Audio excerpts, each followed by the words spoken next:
Hello అండి, అందరికీ నమస్తే. ఈరోజు మనం చిన్నపిల్లలకి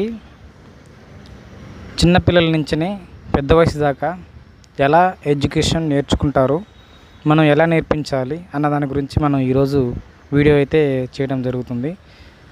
ఫస్ట్ ఆఫ్ ఆల్, పుట్టిన ప్రతి పాపకి వాళ్ళకి ఒక్క తల్లి స్పర్శ తప్ప మరేమీ గుర్తుండదు. మొదట పాప తల్లి స్పర్శను గుర్తుంచుకుంటుంది. తను పాలు తాగరాకపోయినా కానీ తల్లి పాలు పట్టించి తాపుతుంది. తల్లి పాలు అనేవి చాలా అమృతం లాంటివి. అవి ఒక పిల్ల జీవితం ఎదగడానికి చాలా బలంగా, శ్రేష్టంగా, అలాగే ఒక కొత్త జీవితాన్ని మనమ్మ మనకి ప్రసాదిస్తుంది. అలాగే పిల్ల ఒక 3-4 నెలల దాకా చిన్నగా తండ్రి యొక్క హార్ట్ బీట్, తన గుండె చప్పుడుతోటి స్పర్శ అనేది తెలుసుకుంటుంది. మెల్లమెల్లగా తల్లిదండ్రుల్ని పిల్లలు గుర్తించడం మొదలు పెడతారు. అంటే మనం ఇక్కడి నుంచినే మనం ఒక స్టేజ్ అనేది మనకి, పిల్లల స్టేజ్ అనేది మనకి తెలుస్తుంది. తర్వాత చిన్నగా వాళ్ళు 1 సంవత్సరం వయసు వచ్చే వరకు మనం వాళ్ళతోటి మనం ప్రేమగా, అన్యోన్యంగా వాళ్ళకి మనం ప్రతిదీ అన్నీ దగ్గరుండి చూసుకొని జాగ్రత్తగా మనం చాలా ఉండాలన్నమాట. అయితే నెక్స్ట్ వాళ్ళకి చిన్నగా తినరాకపోయినప్పుడు చిన్నగా కలిపి మనం తినిపిస్తూ ఉంటాము. అలాగే వాళ్ళకి మనం ఇప్పటి నుంచే సంవత్సరం నుంచే 5 సంవత్సరాల దాకా వాళ్ళకి ఎడ్యుకేషన్ మీద అంతగా ఆసక్తి చూపరు, ఉండదు. ఎందుకంటే వాళ్ళు ఎడ్యుకేషన్ నేర్చుకునే వయసు ఇంకా వాళ్ళకి రాదనమాట. అయితే మనం ఏం చేయాలి అంటే, మొదట వాళ్ళకి ఆట బొమ్మల మీద ఆసక్తి చూపించాలి.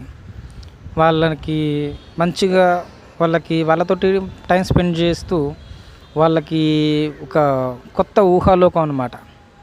ఒకేసారి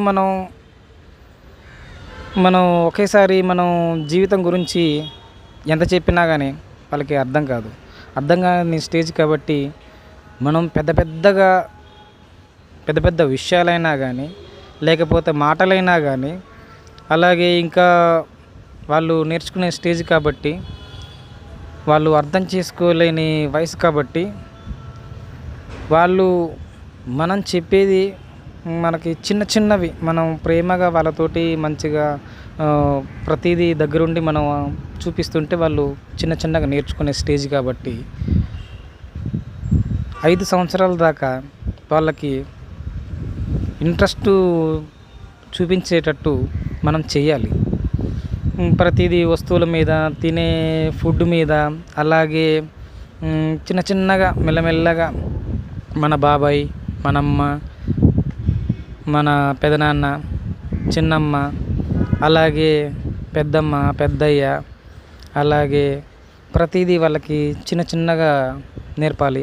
అక్క, చెల్లి, తమ్ముడు అంటూ మనం వాళ్ళకి ఒక నేర్పుతూ ఉండాలి అన్నమాట. ఆ తర్వాత 5 సంవత్సరాల నుంచి 10 సంవత్సరాల దాకా వాళ్ళకి చిన్నగా అక్షరాభ్యాసం మనం నేర్పడానికి మనం చిన్నగా ట్రై చేయాలి. మనం ఆ తర్వాత పదాలను గుర్తుపెట్టుకునేలాగా, అలాగే వాళ్ళకి చేతిరాత మనం రాపించే విధంగా, అలాగే ఇంట్రెస్ట్ కలిగేలోపు అలాగా మనం ప్రతిదీ మనం వాళ్ళకి ఒక ఊహాలోకాన్ని మనం గుర్తు చేయాలి. ఇలా ఉంటుంది, ఇలా అని మనం ఒక పాటని మనం ప్రతిదీ వాళ్ళకి ప్రేమతో చెప్తే అర్థం చేసుకునే స్టేజ్ కాబట్టి ఇప్పుడు వాళ్ళకి మనం ఏం చెప్పినా అర్థమవుతుంది.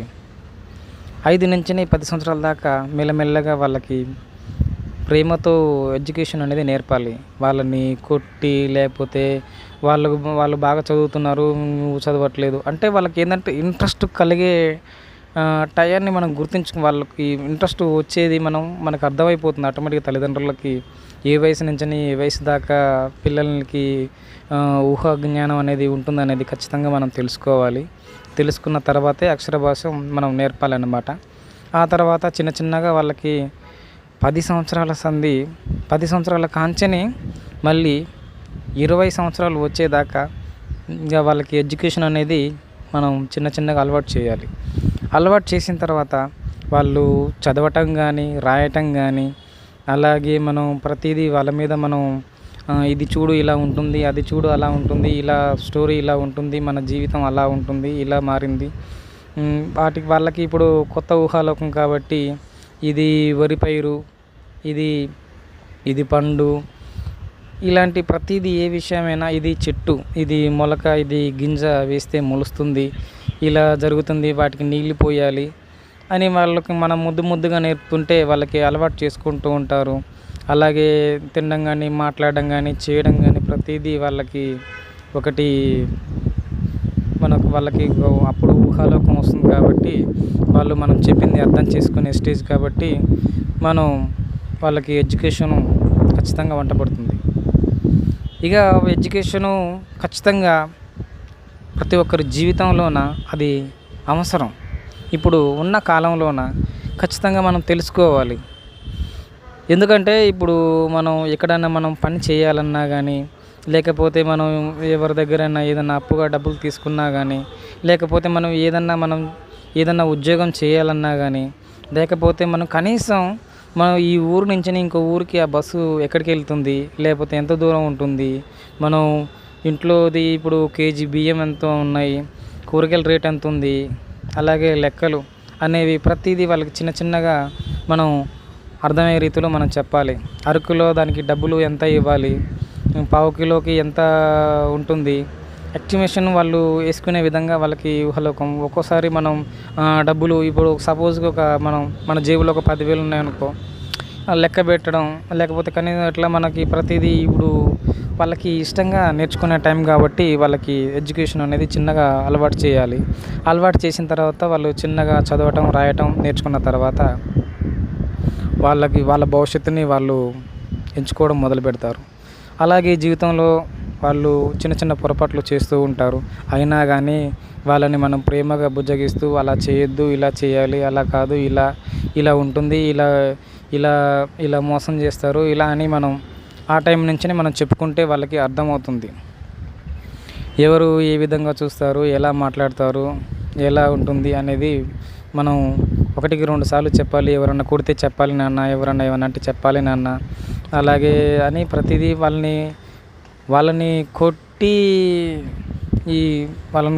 వాళ్ళని ఆ టైంలో వాళ్ళని ఇబ్బంది పెడితే, లేకపోతే చదువు అని వాళ్ళని ఎడ్యుకేషను నేర్చుకో అంటే రాదు. వాళ్ళని ప్రేమగా బుజ్జగిస్తూ, ప్రేమతో మాట్లాడుతూ, వాళ్ళతోటి చేస్తుంటేనే వాళ్ళకి చిన్న చిన్నగా అర్థమవుతుంది. ఆ తర్వాత నుంచే 20 సంవత్సరాల నుంచే ఇక వాళ్ళకి ఆటోమేటిక్గా ప్రతిదీ తెలుసుకుంటారు కాబట్టి అప్పటి నుంచే వాళ్ళకి ఎడ్యుకేషన్ మీద దృష్టి మనం ప్రతిదీ మనం చూసుకుంటూ జాగ్రత్తలు వహించాలి. ఆ తర్వాత వాళ్ళు మెల్లమెల్లగా చదువుకొని ఎగ్జామ్స్ ఒకసారి ఫెయిల్ అయినా కానీ ఇంకోసారి అవకాశం వచ్చేటట్టు చూడాలి. ఎందుకంటే వాళ్ళు ఫస్ట్ సారికే సిపర్ అయ్యి మా నాన్న కొడతాడేమో, మా అమ్మ అంటుందేమో, లేకపోతే ఇన్ని డబ్బులు కట్టి నన్ను చదివిస్తున్నారు కదా మళ్ళీ అని కొంతమంది అనవసరంగా ఆలోచనలు పెట్టుకొని వాళ్ళు ఇబ్బంది పడుతూ ఉంటారు. అలా కాకుండా జీవితంలో ఉన్న ఒక్క అవకాశమనే కాదు, జీవితంలో చాలా అవకాశాలు ఉన్నాయి కాబట్టి మొదటిసారికే మీరు భయపడకుండా, బాధపడకుండా ఖచ్చితంగా ఇది కాకపోతే ఇంకోటి, అది కాకపోతే ఇంకోటి, ప్రతిదానికి మనం చాలానే ఉంటాయి మనకి బ్రతుకుదెరువు కోసం ఎన్నో ఉన్నాయి కాబట్టి ఒకదాంతోటి మనం ఇది కావద్దు. మనకి జీవితంలో మనం అందరం జీవితంలో అందరం పరిగెడతాము, కానీ సక్సెస్ అందరికీ రాదు. వచ్చిన దాంట్లోనే మనం సంతృప్తి పడాలి. లేనిది కావాలని ఎప్పుడు కోరుకోవద్దు. మనం ఉన్న దాంట్లోనే మనం సంతృప్తి పడాలి. ఇప్పుడు కొంతమంది నెలకి 10,000 సంపాదిస్తారు. 10,000 వస్తుంది కదా అని బాధపడొద్దు. కొంతమంది నెలకి 20,000 సంపాదిస్తారు. కొంతమంది 30,000, 40,000, 50,000, 60,000, 70,000, లక్ష వరకు కూడా, లక్ష కంటే ఎక్కువ కూడా సంపాదిస్తారు. అంటే వాళ్ళు ఎడ్యుకేషన్ పరంగా వాళ్ళు సక్సెస్ అయ్యారు. ఎందుకంటే వాళ్ళు ప్రతిదీ ఇష్టంగా నేర్చుకున్నారు, ప్రతిదీ ఇష్టంగా వాళ్ళు అలవాటు చేసుకున్నారు వాళ్ళు. కాబట్టి అలా ఉంటుందన్నమాట. జీవితం మారాలి అంటే అంతా కొంతమందికి చాలామంది అందరూ మనం విజయం వెనకాల మనం అందరం పరిగెడతాం, కానీ అందరికీ విజయం రాదు. కాబట్టి 100 మందిలోన కనీసం ఒక 20-30 మంది అయినా కానీ విజయం సాధిస్తారు.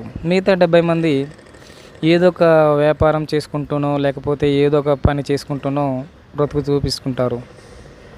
అంటే మనం సపోజ్కి మనం ఇప్పుడు అగ్రికల్చరే తీసుకున్నాం అనుకో, అగ్రికల్చర్లోన మనం ఎలాంటి పంట వేస్తే ఎలాంటి లాభాలు వస్తాయి, ఏం చేస్తే బాగుంటుంది, ఎలాంటి ఎరువులు వాడాలి అనే దాని గురించి ఆలోచిస్తే మనం నెలకి 30-40 వేలు కూడా సంపాదించవచ్చు. అలాగే వ్యాపారస్తులు వ్యాపారం చేసేవాళ్ళు కూడా ఇప్పుడు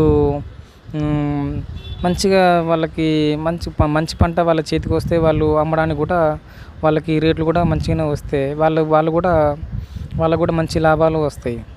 అంటే ఇక్కడ ఏంటంటే మనం బ్రతకడానికి ఏ పని అయితే ఎంచుకున్నామో ఆ పనిలో ఖచ్చితంగా మనం సక్సెస్ చూపించగలం.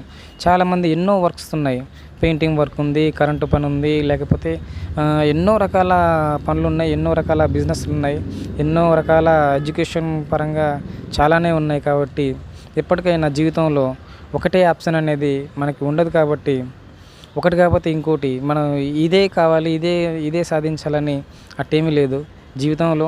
అది కాకపోతే ఇంకోటైనా కానీ మనకి అవకాశాలు ఉన్నాయి. కాబట్టి ఎవరు బాధపడద్దు, ఎవరు ఇబ్బంది పడకూడదు. ఎడ్యుకేషన్ పరంగానైతే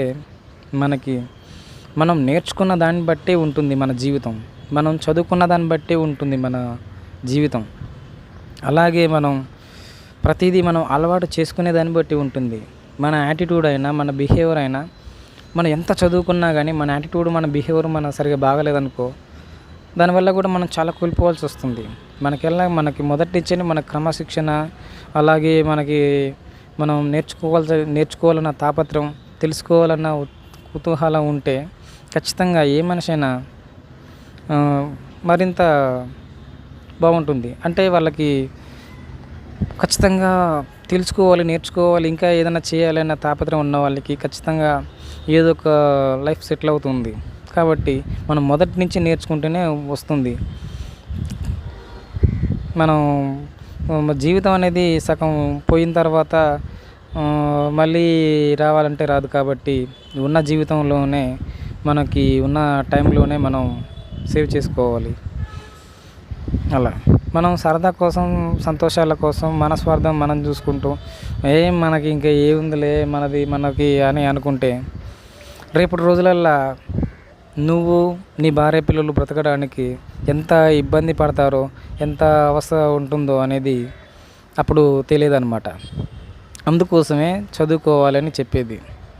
మొదటి నుంచే ఖచ్చితంగా మనం సగం జీవితం అయిపోయిన తర్వాత మళ్ళీ ఆ జీవితంలోకి వెళ్ళలేము. మళ్ళీ తిరిగి సాధించాలన్న చాలా కష్టమైన పద్ధతి. కాబట్టి చదువు ఎంత ఇంపార్టెంటో అనేది, చదువు వల్ల ఎన్ని ఉపయోగాలు అంటే చాలా ఉపయోగాలు ఉన్నాయి. మనం వందల్లో కాదు, వేలల్లో కాదు, లక్షల్లో ఎన్నో ఐడియాస్ ఉన్నాయి, మనకి ఎన్నో మార్గాలు ఉన్నాయి. కాబట్టి మంచి మార్గాలను ఎంచుకోండి, మంచిగా చదువుకోండి. చదువుకుంది ఎక్కడికి పోదు. మనం చదువుకున్నది మనంతా మన భవిష్యత్తు కోసమే. కాబట్టి మనం యవ్వనం వయసులోనే భవిష్యత్తుని నాశనం చేసుకోకూడదని నా ఉద్దేశం. Thank you everyone, thank you so much. అందరికీ నా మనస్ఫూర్తిగా ధన్యవాదాలు.